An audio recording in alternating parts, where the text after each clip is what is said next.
Hello, my friends! A long time ago in a village, there was a poor cobbler who lived with his wife and son. They were so poor that they didn't even have enough money to buy leather for making shoes.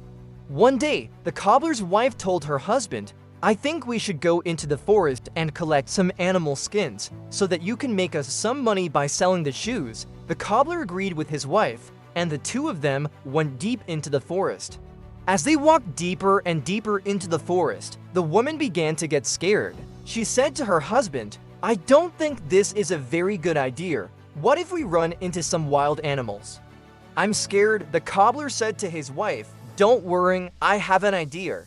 If we run into a wild animal, I will just cut off its head and make a shoe out of it." His wife agreed, and the two of them continued on.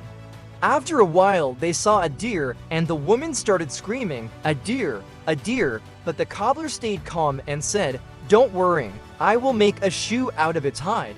Then he took out his knife and chased the deer around, but he wasn't able to catch it. So he and his wife kept walking until they came across a little house. When they got closer to the house, they heard beautiful music coming from inside. And when the music stopped, a beautiful woman came to the door and asked them what they wanted. The cobbler lied to her and said, "We are looking for some animal skins so that I can make shoes out of them." The woman invited the cobbler and his wife inside her house. She gave them food and drink, and then she showed them a whole room full of different animal skins. The cobbler was very happy because now he would be able to make some money for his family. He thanked the woman and left her house with his wife. After they had walked a bit, the cobbler turned to his wife and said, "Now we will be rich. Just imagine how much money we will be able to make from all of these skins." As they were talking, they saw a fox running toward them. The cobbler took out his knife and said, "This is our lucky day. I will finally be able to make some money." The fox saw the knife and started begging the cobbler for mercy. It said, "Please don't kill me. Instead, you can ask me anything, and I will try my best to fulfill your wish." The cobbler thought for a moment and then asked the fox, "You said you would do anything for us, right?"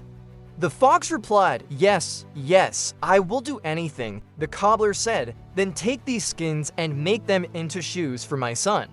I want him to look nice when he goes out into the forest to collect more skins." The fox was very happy to hear that, and he immediately started sewing the shoes together. After the shoes were ready, the fox brought them to the cobbler's house and gave them to his son. The boy was very happy to receive the new shoes, but the cobbler wasn't satisfied. He told the fox, "These shoes aren't good enough. My son needs something better." The fox became very sad, but he didn't want to disappoint the cobbler, so he went back into the forest to look for nicer materials. He collected beautiful red and black fox fur, along with some leather, and he used those materials to make a pair of amazing shoes. The fox brought the shoes to the cobbler and said, "Here are your son's shoes. I hope you like them now." The cobbler was very happy with the new shoes. He took them to his son, who was so happy that he couldn't stop smiling. However, one day when the boy was playing outside, one of the shoes got dirty. He tried to clean it, but it wouldn't come clean, so he took it off and threw it into the river. The shoe floated down the river until it reached the place where the old woman lived. She fished out the shoe and looked at it. She knew that it was a very expensive and beautiful shoe, so she decided to keep it. Some time passed, and one day the shoe caught the attention of the king's daughter. She asked her father, the king, to buy the shoe for her. The king sent one of his men to the old woman's house to find out how much she wanted for the shoe. The old woman asked for a lot of money, but the king's man told her not to worry, that her price would be met. He paid the old woman and took the shoe back to the palace. When the king's daughter saw the shoe, she became very upset because it didn't fit her. Her attendants tried their best to stretch out the shoe so that it would fit the princess, but it was no use. The princess was so upset that she ordered her servants to throw the shoe out. The shoe floated away and landed at the feet of a washerwoman. The washerwoman's daughter saw the shoe and asked her mother what it was. When the mother told her that it was an expensive shoe that didn't fit the princess, The girl asked if she could keep it. The mother agreed, and the girl took the shoe home and put it next to her bed. One day, the girl was playing outside and a fox ran up to her and asked her for a favor. The fox told her that he had seen her shoe and that he really liked it. He asked if he could please have it. The girl was very attached to the shoe, so she refused. The fox begged her for a bit longer, and seeing that the fox really wanted the shoe, the girl took it to a nearby stream and said, "Here, you can have the shoe if you can guess how many pebbles are in this bag." The fox thought for a moment and then confidently said, "There are 47 pebbles in the bag." The girl was surprised because the fox had guessed the number correctly. She gave him the shoe and the fox happily took it back to his den. The next day, the king's daughter was playing outside the palace when she saw a beautiful shoe in the grass. She picked it up and was very happy because it was her shoe. She took it back to the palace and told her mother that she had found it. The queen was very happy to see her daughter's shoe, and she told her that whoever had found it must have been a kind person. The princess wanted to thank that person, so she asked her mother if they could go visit the washerwoman's house.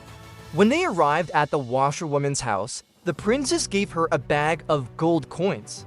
The washerwoman was very surprised to receive the gift, and she thanked the princess.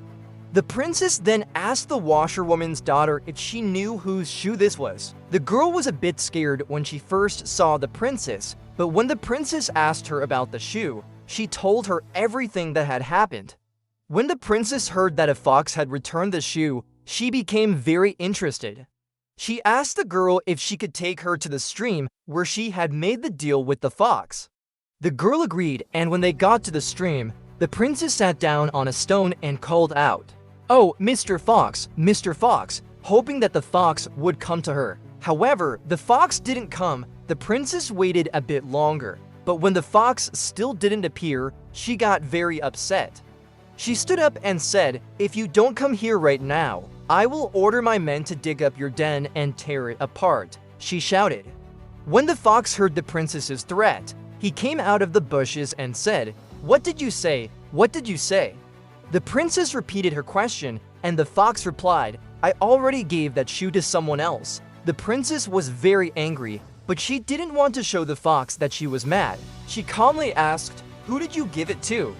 The fox replied, "I gave it to a young lady who was playing near this stream yesterday." The princess thanked the fox and left. She went over to the washerwoman's daughter and asked her if she knew where she had thrown the shoe after she made the deal with the fox. The girl took the princess to the exact spot where she had thrown the shoe. The princess picked it up and noticed that it was slightly damaged.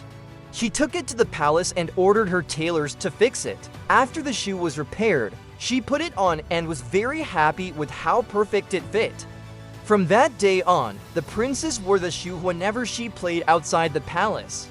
My dear friends, this shows us that honesty always pays off in the end.